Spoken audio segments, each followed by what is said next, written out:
Thank you guys for being here. In this video, we are going to talk all about successful digital nomad businesses that make 6+ figures per year and what they all have in common. So I'm going to give you 5 lessons from my almost 5 years of being a certified public accountant and working very closely with digital nomad business owners to give you my takeaways and what I've learned along the way and how you can use these to model your own business or to start your digital nomad life, or to just add more travel to your life, because I know that's why a lot of you are here and found my channel. So lesson number 1 is that these individuals have insane work ethics. So you think about the digital nomad life and you think that maybe they're just all at the beach all day or they work 4 hours a week, and that is not true. Often they treat their businesses like any 9-to-5 job. So they put in that solid 40-hour plus work week,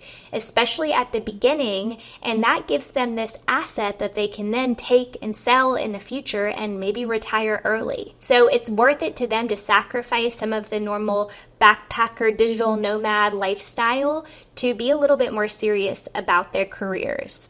And often they're investing some money to do this in nicer accommodations or co-working spaces, or maybe meal prep services to be able to devote more of their time and their hard-earned money to their careers. Lesson number 2 is all about business model. So these individuals often run service-based businesses. And what that means is that they provide a virtual service to customers or clients. Some examples of that would be online content creators that maybe create videos for brands and sponsors, or online marketing agencies that do social media marketing or ads or copywriting, or online accounting firms like what I have, where we serve clients completely remotely. And I see these business models much more than I see online products-based businesses, because often they're not as easy to start up and they often don't make as much in profit because there are a lot of expenses required with starting this business model. So first and foremost, as a digital nomad, you can't have a brick and mortar physical store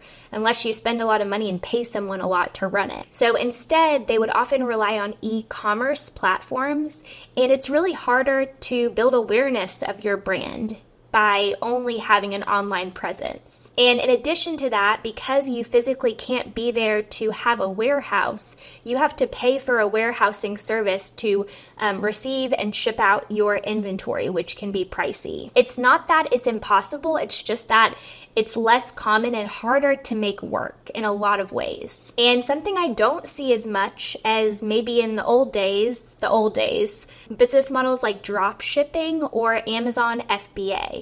So I know those used to be really popular among the digital nomad crowd, and I don't see those as much anymore. I think especially because on Amazon has a lot of private label products now that are their own brand that they sell for much cheaper than anything that you can make and produce. So they kind of cannibalize the smaller businesses on Amazon FBA, and they take really high fees, so it's much harder to make a profit. So all that to say, look towards business models that are service-based, and you can use skills that maybe you already have, or work on a few clients pro bono to develop a new skill and get some experience. So just some things to think about. The next lesson is that these folks are really great at taking calculated risks. So often they are the first to adopt a new technology. A lot of my clients were early on podcasters or TikTok influencers before it was cool or popular. And it takes an immense amount of risk to become a digital nomad because you have to leave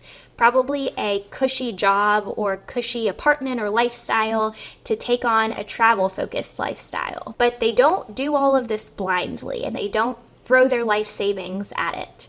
Instead, they dip their toes in and they think about the what could go wrong, and they plan for that. so that if it all went wrong, they have a backup plan and a safety net. So they're not just crazy risk takers, they're very calculated risk takers, and they do that while growing their businesses too. And that parlays really well into my next lesson, which is that they're innovative. So they're not afraid to adopt new technology or try something out.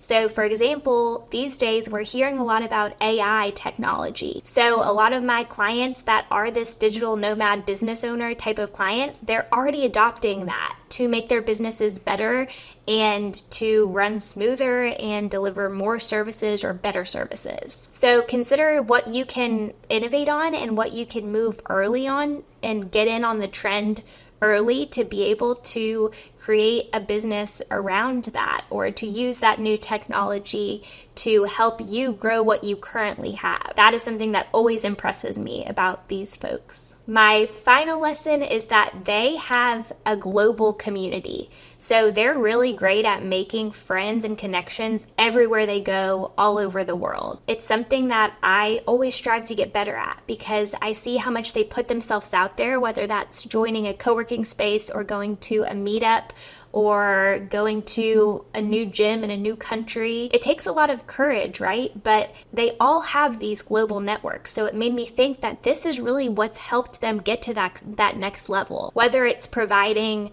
new clients or referrals or maybe even team members to them just by tapping their network, or it's just not feeling like they're in it alone.